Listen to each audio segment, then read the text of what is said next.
कृष्ण। गीता अमृतम में आप सभी का स्वागत है। तो हम आ गए हैं भगवत गीता अध्याय 17 श्लोक क्रमांक 16 और पिछले कुछ श्लोकों से भगवान हमको तपस्याओं के बारे में बता रहे हैं। और पिछले श्लोक में हमने देखा भगवान ने हमको वाणी की तपस्या के बारे में बताया और इससे पहले भगवान ने शरीर के तपस्या के बारे में बताया। इस श्लोक में भगवान हमको मन की तपस्या के बारे में बता रहे हैं। तो भगवत गीता अध्याय 17 श्लोक क्रमांक 16 भगवान कृष्ण कहते हैं, मन प्रसाद सौम्य त्वं मौनम आत्म विनिग्रह भाव संशुद्धि इति एतत् तपो मानसम उच्यते। भगवान कृष्ण कहते हैं, तथा संतोष, सरलता, गंभीरता, आत्मसंयम एवं जीवन की शुद्धि, ये मन की तपस्याएं हैं। हम देखते हैं कि हमारे जीवन का जो मुख्य आधार है वो मन है। अब शरीर तो है, पर शरीर हमारा अच्छे से कार्य कब करेगा? जब हमारा मन ठीक होगा, जब हमारी मन स्थिति अच्छी होगी। अगर हमारी मानसिक स्थिति सही नहीं है, ठीक नहीं है, तो 6 पैक वाला जो व्यक्ति है वो भी डिप्रेशन में रहेगा। अब कितने हट्टे कट्टे लोग हैं जो सुसाइड कर लेते हैं।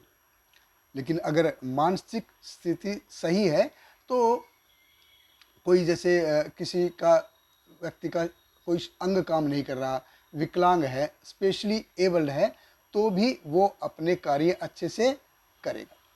तो मन ये जीवन के अस्तित्व का आधार है। किस हिसाब से? खुशी के हिसाब से, रस के हिसाब से, आनंद के हिसाब से।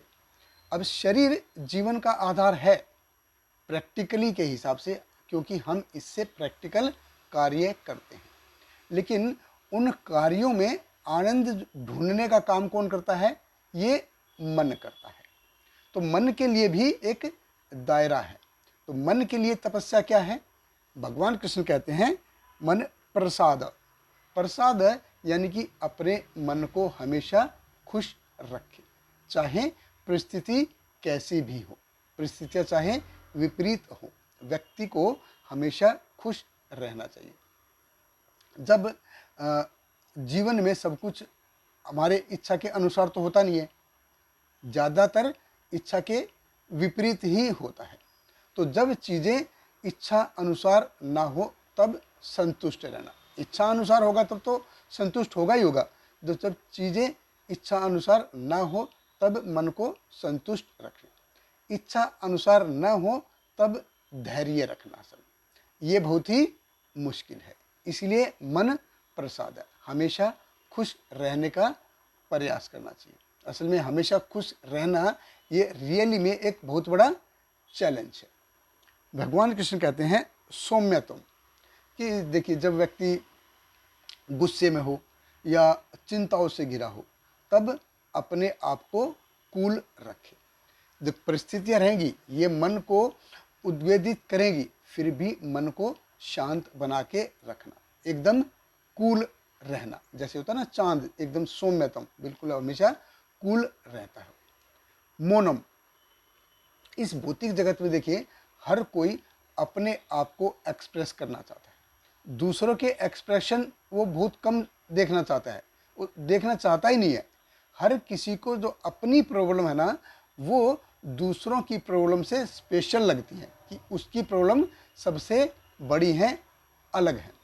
इस भौतिक जगत में देखिए हर कोई तो परिस्थिति, ऐसी परिस्थितियों से गुजर रहा है, हर कोई तकलीफ़ों से गुजर रहा है, हर कोई तकलीफ़ कष्ट झेल रहा है। तो उस एक्सप्रेशन को कंट्रोल करके रखना, यानी कि जब तक ज़रूरत ना हो कम से कम बोलना, ये है मौनम। फिर भगवान कृष्ण कहते हैं आत्म विनिग्रह, यानी कि मन को विशिष्ट रूपेण निग्रह, कंट्रोल। तो हमने देखा जैसे एजिटेशन होगा तो मन दुखी होगा हमारा, फिर भी मन को खुश रखने का प्रयास करना, फिर भी खुश रहना। एजिटेशन होगा, गुस्से वाली सिचुएशन होंगी, फिर भी अपने आप को कूल रखना, शांत रखना। एजिटेशन होगा, मन अपने आप को व्यक्त करने के लिए उतावला होगा, फिर भी मौन रहना, अपने आप को मौन। ये तीनों चीज़ें क्या करती हैं? ये मन को विनिग्रह करती है, मन को कंट्रोल करती है। फिर भगवान कृष्ण कहते हैं भाव समशुद्धि, यानी कि अपनी चेतना को शुद्ध करने का प्रयास करना। तो जैसे मंत्र हो, हवन हो, यज्ञ हो, तपस्या हो, उपवास हो, जप हो, जब ये हम सारी चीज़ें करते हैं तो ये क्या करते हैं?